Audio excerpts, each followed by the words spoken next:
Break के बाद आपका स्वागत है। आप देख रहे हैं कहानी कुर्सी की में अब बात करेंगे उत्तर प्रदेश की, जहां सियासत इस वक्त जरूर देखने को मिल रही है अपराधियों को लेकर, अपराधियों की जाति को लेकर, उन पर हो रही कार्रवाई को लेकर, वो किस राजनीतिक पार्टी से जुड़े हुए हैं इसको लेकर लगातार सियासी बयानबाजी देखने को मिल रही है। इन सब के बीच योगी सरकार ने एक कड़ा रुख अपनाया है और दो समाजवादी पार्टी से जुड़े हुए नेताओं पर अब गैंगस्टर लगा दिया गया है। एक है अयोध्या में रेप का आरोपी मोहित खान, जिस पर गैंगस्टर लगा दिया गया है, और एक है कन्नौज में रेप का आरोपी नवाब सिंह यादव, जिस पर गैंगस्टर लगा दिया गया है।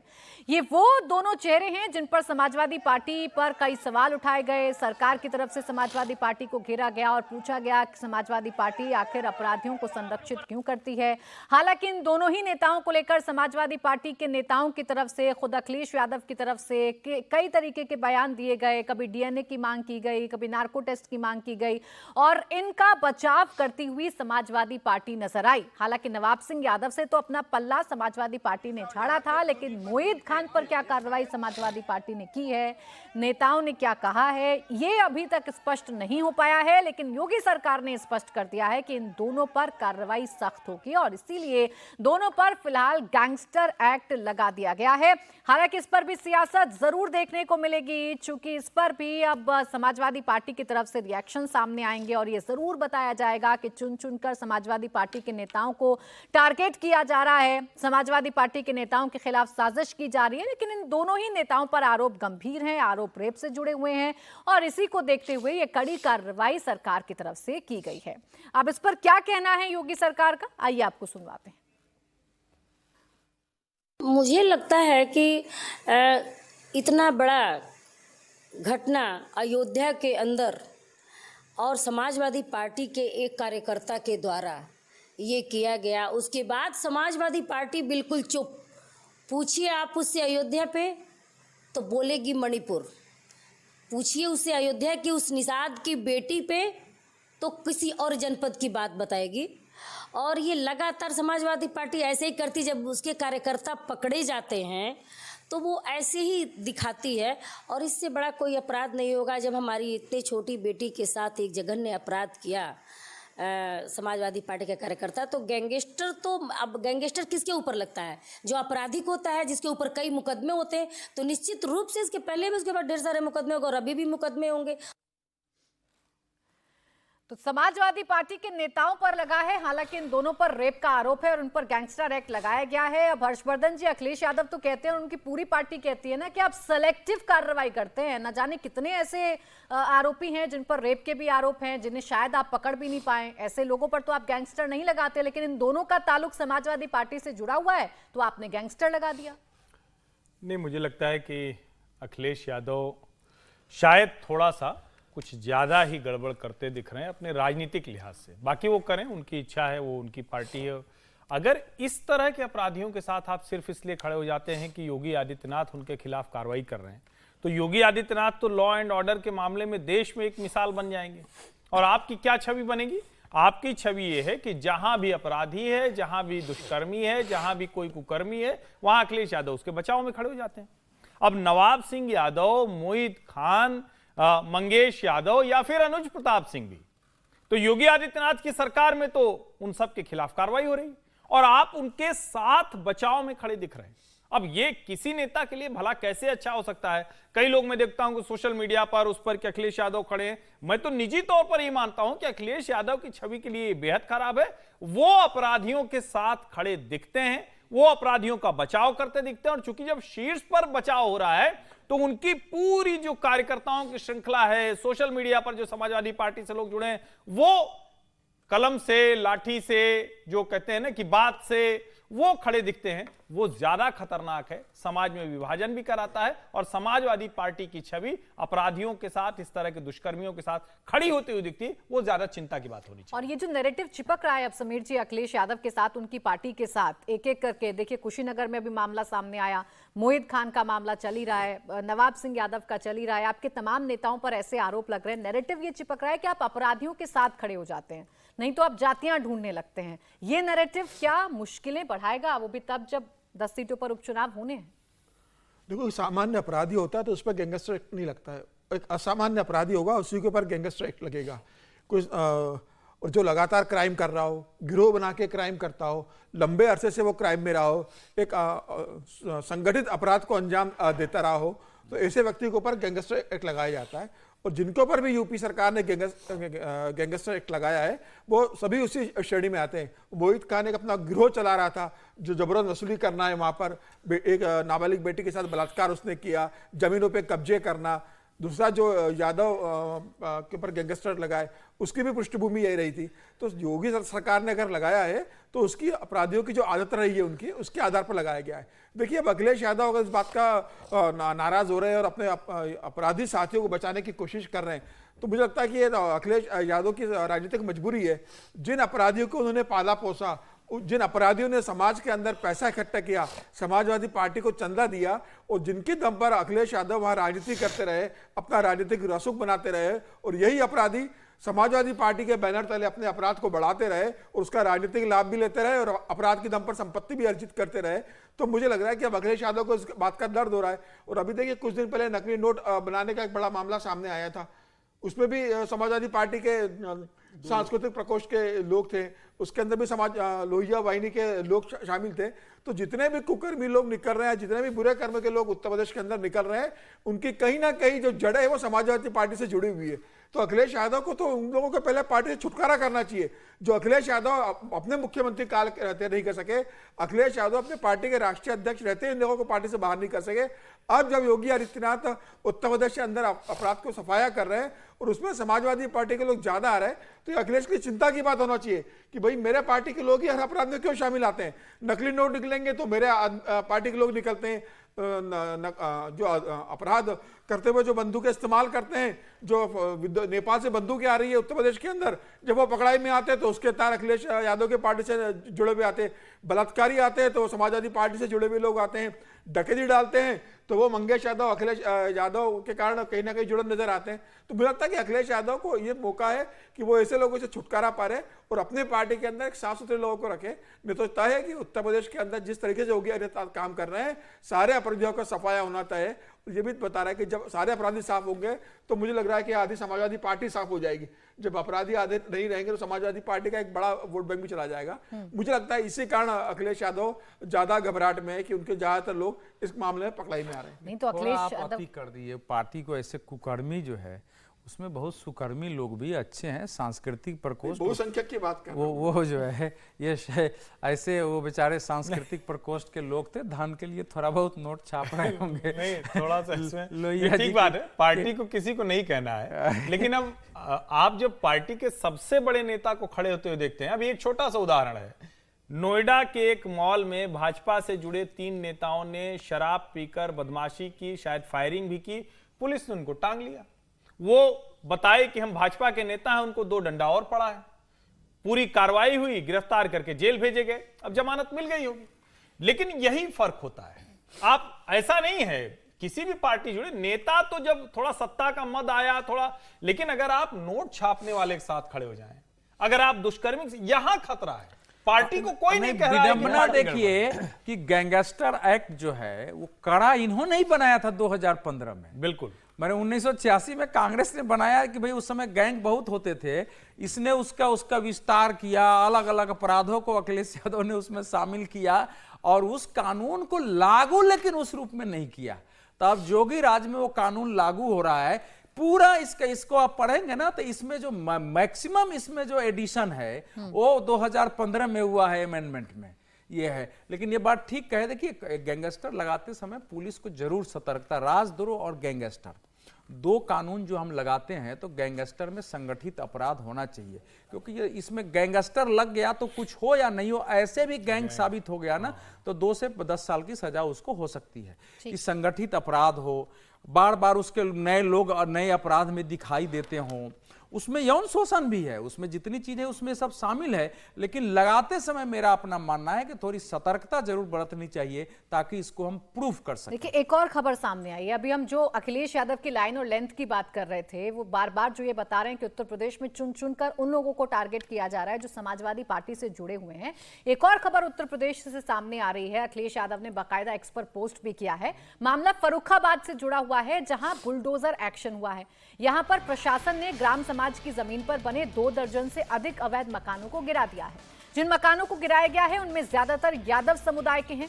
यादव समाज के 18 मकानों को डिमोलिश किया गया है। बुलडोजर चलने की तस्वीरें सामने आने के बाद अखिलेश यादव ने सीएम योगी पर जोरदार हमला किया। अखिलेश ने इसे प्रतिशोध से भरी बीजेपी की राजनीति का विभत्स चेहरा बताया है। अखिलेश ने लिखा है कि ये प्रतिशोध से भरी भाजपाई राजनीति का विभत्स चेहरा है। भाजपा बसे बसाए घरों को गिराकर सुख पाती है। जिन्होंने अपने घर नहीं बसाए, पता नहीं वो दूसरों के घर गिराकर किस बात का बदला लेते हैं। हर गिरते घर के साथ भाजपा भी और नीचे गिर जाती है। तो ये अखिलेश यादव ने ट्वीट किया है। देखिए, अपराधियों पर कार्रवाई की बात हो विजय जी, चाहे बुलडोजर चलने की बात हो, अखिलेश यादव ये जरूर कहते हैं कि आप प्रतिशोध वाला काम कर रहे हैं। आप चुन चुनकर एक विशेष जाति को भी टारगेट कर रहे हैं, विशेष समुदाय को भी टारगेट कर रहे हैं, और जब दबाव आप पर बन जाता है तो एक आध आप उन जातियों के पर भी कार्रवाई करते हैं जो आपसे जुड़ी हुई हैं। जी देखिए, 2 बातें हैं इसमें। एक तो मैं समझता हूँ कि अखिलेश जी को जो बात कर रहे होंगे वो राजनीतिक बात तो ठीक है, लेकिन आज की राजनीति में जब वो राष्ट्रीय अध्यक्ष हैं किसी पार्टी के और पूर्व मुख्यमंत्री हैं, तो उन्हें सबसे पहला काम जो हम उम्मीद कर रहे थे, बाकी तो उनको फैसला करना है कि जो लोग अपराधी के तौर पर नामजद हुए हैं उनको पार्टी से निकालने का काम करना चाहिए था। कि भाई वो मोहित खान है, नवाब सिंह है, उन लोगों को कम से कम पार्टी से निकाल कर, तो कहते हैं कि जब तक कानूनी कार्रवाई नहीं होगी उसके बाद जो भी होगा, यदि निकल कर आ जाएंगे तो वापस ले लेंगे पार्टी में। कोई ऐसा कमाल तो हो नहीं रहा। और मोहित खान से अखिलेश यादव को बहुत बड़ा फायदा हो रहा, मुझे ऐसा भी नहीं लगता। तो कम से कम पार्टी में ये करना चाहिए था कि ये काम किया जाए। और गैंगस्टर एक्ट को लेकर मैं देखता हूं कि सरकार को भी इस पर सतर्कता रखनी चाहिए। मुझे लग रहा है कि कल जब उनके हाईकोर्ट में सुनवाई हो रही है बेल की, उसको ध्यान में रखते हुए शायद, मतलब मेरे को कोई इसकी वो गारंटी नहीं है, उसको ध्यान में रखते हुए पुलिस ने गैंगस्टर एक्ट को लगाया ताकि हाईकोर्ट में बेल मिलने में मुश्किल हो। लेकिन वो तो गैंगस्टर एक्ट भी जब कोर्ट में आएगा तो उस पर देखा जाएगा कि किस तरह का गैंगस्टर एक्ट लगाया गया है और क्यों लगाया गया है। तो उसमें थोड़ी सतर्कता बरतनी चाहिए। और बुलडोजर एक्शन को लेकर तो हम बार बार कहते रहे, सुप्रीम कोर्ट ने भी अभी कहा है कि भाई बुलडोजर एक्शन पर थोड़ा सा ध्यान रखना चाहिए। यदि अवैध निर्माण भी है तो उस पर किस तरह का अप्रूवल मिला है, क्या हुआ है। अब ये बार बार ये कहना कि वो उन्होंने केवल यादवों पर कर दिया है या नहीं किया है, लेकिन मैं समझता हूँ कि सरकारों को बुलडोजर एक्शन पर थोड़ा सा वो रखना चाहिए, बंदिश रखनी चाहिए अपने ऊपर भी। नहीं, बुलडोजर एक्शन पर बोले अवधेश जी विपक्ष, और बुलडोजर एक्शन पर सवाल भी उठाए, लेकिन ये सवाल तभी उठते हैं ना जब किसी विशेष समुदाय पर बुलडोजर चलता है, किसी जाति विशेष पर बुलडोजर चलता है, तब नेता बड़ी मुखरता के साथ इस बुलडोजर पर सवाल भी उठा देते हैं और कहते भी हैं कि भाई बिल्कुल गलत है, पूरी क्रूर हो गई है ये सरकार, घरों को तोड़ रही है। अखिलेश यादव, देखिए 2024 के चुनाव से INDI के कुछ घटकों ने यह सोचा है कि एक बात को बार बार कहते हुए भाजपा के विरुद्ध वातावरण बनाया जा सकता है। तो उसमें तथ्यों की जांच करने की आवश्यकता नहीं है, उसको देखने की आवश्यकता नहीं है। अभी एक वातावरण बनाओ कि ये जो बुलडोजर है ये कुछ विशेष जाति या इनके जो इनकाउंटर्स है, इनकाउंटर्स और बुलडोजर, जो दोनों योगी आदित्यनाथ सरकार की एक USP बना दी गई है या उन्होंने बना लिया है प्रशासन ने, उसके बारे में है कि अपना दोनों वोट बैंक कंसोलिडेट करो। पहले जो यादव हैं और मुसलमान हैं, ये 2 को कंसोलिडेट करो। अब प्लस ऐड करने के लिए इसको उठा के जोड़ते रहो और लोगों में एक भय पैदा करो कि कल तुम्हारे साथ भी ये हो सकता है। तो इस दो रणनीति पर वो चल रहे हैं। उसमें जो अनफॉर्चुनेट, जो दुर्भाग्य बात यह है कि इससे अखिलेश यादव की आम समाज के अंदर, क्योंकि आप किसी के विरुद्ध कार्रवाई का जब विरोध करते हैं तो वहां के स्थानीय लोगों को उसका सच पता होता है। अयोध्या के लोगों को मोहित खान और उसके साथियों का सच पता है। कन्नौज के लोगों को वो नायब सिंह यादव का पता है। तो जब आप बोलते हैं तो उसका उस रूप में पॉलिटिकल असर नहीं होता है। लेकिन एक दुर्भाग्य है, देखिए दोनों पक्षों की ओर से अभी जो बुलडोजर कार्रवाई हो रही है सुप्रीम कोर्ट के स्टे के बावजूद हो रही है। अब ये नहीं पता है कि इसमें कोई अपराध, किसी पर मुकदमा चल रहा था, तुरंत FIR था या नहीं था, या केवल ये अतिक्रमण का मामला है। सुप्रीम कोर्ट ने उसमें कोई डिटेल नहीं दिया है कि किसको स्टे करना है, किसी को नहीं करना है, एक स्टे लगाया है। तो ये स्टे के बावजूद अगर एक कार्रवाई हो रही है तो योगी सरकार इसके द्वारा एक संदेश दे रही है कि हम बुलडोजर, जैसे उन्होंने उस समय भी कहा था और उनके प्रेस रिलीज भी थे सरकार की ओर से कि बुलडोजर 100% कानून का पालन करते हुए नियमों के अनुरूप किया जा रहा है। बुलडोजर का उपयोग कभी भी अवैध रूप से हुआ ही नहीं है उत्तर प्रदेश में। तो ये एक मैसेज है, उन्होंने ये मैसेज पहले भी दिया है जब लखनऊ में और दंगा करने वाले जो लोग थे उन सब की तस्वीरें और उनका नाम जो है जगह जगह चौराहे पर लगवा दिया था और इलाहाबाद हाई कोर्ट ने उसको कहा कि इसको आपको उतारना पड़ेगा, तो उन्होंने कहा ठीक है अभी उतार दो, लेकिन कहा कि माननीय उच्च न्यायालय ने जो कुछ कहा है उससे सहमत होना सरकार के लिए कठिन है। सरकार कानून और व्यवस्था जानती है, इसलिए इनका सम्मान करते हुए हम दूसरा लगवाते हैं। तो फिर दूसरे तरीके से उन्होंने लगवाया, उसके विरुद्ध फिर दोबारा रिट याचिका में भी गए। तो वो योगी जी का और उस सरकार का एक यूएसपी है कि क्राइम के मामले में हमारा जीरो टॉलरेंस है, उसके लिए किसी सीमा तक जाएंगे। कोर्ट में अगर कोई मामला हमारे विरुद्ध जाता है तो उसको तत्काल स्वीकार करते हुए उसके विरुद्ध लड़ेंगे। इसलिए अभी जो ये एक्शन हुआ है इसके बारे में अभी स्पष्ट नहीं है, लेकिन ये सुप्रीम कोर्ट के स्टे के बावजूद हुआ है, ये महत्वपूर्ण है। इसमें देखिए, एक तरफ अपराधियों को लेकर और बुलडोजर को लेकर अखिलेश यादव मुखर हैं, तो अभी कुछ दिन पहले हम ही कहानी कुर्सी की में चर्चा कर रहे थे, अफजाल अंसारी का गांजा पर एक बयान आया था। वो गांजा को वैध कराना चाह रहे थे, कानून उस पर लाना चाह रहे थे। अब उनका वो बयान गाजीपुर के सांसद को अब भारी पड़ गया है क्योंकि उन पर एफआईआर दर्ज हो गई है। पुलिस ने स्वतः संज्ञान लेते हुए एफआईआर दर्ज कर ली है अफजाल अंसारी पर। उनका वो बयान था जिसमें वो साधु संतों का जिक्र कर रहे थे, बाकायदा कह रहे थे कि जब साधु संत गांजा पी सकते हैं, प्रसाद के तौर पर जब गांजा मिलता है, तो सरकार ने इसे बैन क्यों कर रखा है? सरकार को इस पर से बैन हटा देना चाहिए, बाकायदा इस पर कानून सरकार को लाना चाहिए और गांजे से बैन हटा देना चाहिए। जिक्र उन्होंने किया था कि प्रसाद के तौर पर भी कई जगह पर गांजा दिया जाता है और यही बयान अब अफजाल अंसारी के लिए मुसीबत का सबब बन गया है क्योंकि उन पर एफआईआर दर्ज कर ली गई है। सुनिए जरा अफजाल अंसारी को। पहले गांजा को हम कहते हैं कि आप कानून का दर्जा देके इसे वैध कर दो, लेकिन कानून का इतना बड़ा माखौल क्यों लाते हो? लाखों करोड़ों की संख्या में गांजा पीने वाले लोग खुलेआम गांजा पीते हैं, पूरी महफिल लगा के गांजा पीते हैं, बड़े बड़े धार्मिक आयोजनों में लोग गांजा पीते हैं, उसे भगवान का प्रसाद और बूटी कह करके पीते हैं। तो भगवान का प्रसाद और बूटी है तो अवैध क्यों है भाई? ये दोहरी नीति क्यों? अगर वो भगवान का प्रसाद है, भगवान की बूटी है, तो उसको कानून में मान्यता दो।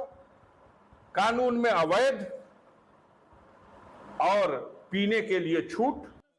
अफजाल अंसारी से ज्यादा सपोर्ट देखिए, अफजाल अंसारी को लेकर यहाँ चर्चा हो रही है क्योंकि इस बयान पर काफी चर्चा भी हुई थी। हालांकि अफजाल अंसारी का ये बयान उनके लिए मुश्किलों भरा हो गया है। मठों में साधु संत पीते हैं गांजा, कुंभ का जिक्र उन्होंने किया था कि मालगाड़ी भेज दीजिए, पूरी की पूरी मालगाड़ी जो है वो खत्म हो जाएगी। इस पर अब पुलिस ने संज्ञान लेते हुए एफआईआर दर्ज कर ली है। तो गांजा वाला जो प्रेम अफजाल अंसारी का विजय जी है वो उन पर भारी पड़ गया। एक है वो किस रेफरेंस से कह रहे थे, मुझे समझ नहीं आई ये बात। और पुलिस ने जो गिरफ्तार किया, देखिए बहुत सारी चीज़ें हैं अभी देश में, और उत्तर प्रदेश की पुलिस और उत्तर प्रदेश की सरकार तो बहुत लॉ एंड ऑर्डर पर काम कर रही है, तो अभी उसके पास बहुत सारे काम हैं जिस पर ज़्यादा ध्यान दें। मुझे लगता है कि उस पर ज़्यादा ज़रूरत है। अब हर बात पे बयानों पर जो कार्रवाई करना जो है ना, और बयान कोई वो ऐसा नहीं हो गया कि सांप्रदायिक दंगा वहाँ पर हो गया हो, कोई ऐसे बयान भी होते हैं जिससे बड़ा वो होता है। पुलिस को भी थोड़ा सा आप बुला, वो सांसद है, लीडर रहे, पॉलिटिकल कुछ लीडर भी रहे। एफआईआर का केस मामला तो नहीं है, हाँ, किसी मतलब ढंग ऐसा से केस नहीं होना चाहिए, इस पर ध्यान रखना चाहिए। हर चीज को लेकर आप उस तरह से करें। बिल्कुल एक्टिव, ज्यादा एक्टिव हो गई है यूपी की पुलिस। विजय जी, अवधेश जी दोनों लोगों के साथ सहमत हूं। ये ओवर एक्टिव है। ये कई बार जो हम कहते हैं ना, मतलब पुलिस को ज्यादा उत्साह में, आपको अगर लगता है कि कोई ऐसी गड़बड़ है तो उसको बुला के पूछताछ कीजिए। लेकिन अगर ये आप कहेंगे भांग को लेकर, अब उसका दो पक्ष था, एक पक्ष पे अवधेश जी थे, लेकिन गांजा तो बिल्कुल नहीं होना चाहिए। उस दिन बोला नहीं था, आप लोगों को बता दो। अच्छा, हमारी बात जो हुई थी वो ऑफ कैमरा हुई थी। Of camera. अच्छा, ऑफ कैमरा हुई थी। आज ये अनुमति देंगी तो जरूर बोल लूंगा प्राची जो है। तो मेरा ये मानना है कि कोई भी इस तरह का बयान, और मैं बार बार ये कहता हूं कि अगर कोई बयान देश का बड़ा से बड़ा व्यक्ति या विपक्षी सबसे बड़ा जो नेता है, अगर उसको एफआईआर आप कर सकते हैं तो किसी को करिए। या आप इस तरह से जब स्केप गोट खोजते हैं तो कतई ठीक नहीं। और मैं ये नहीं मानता हूं कि इस तरह के बयान के लिए कोई पुलिस FIR होनी चाहिए और अफजाल अंसारी के खिलाफ कोई मामला होना चाहिए। आप जो दूसरे मामलों उस पर कार्रवाई कार्रवाई जरूरी है। बहुत सारे काम हैं अभी।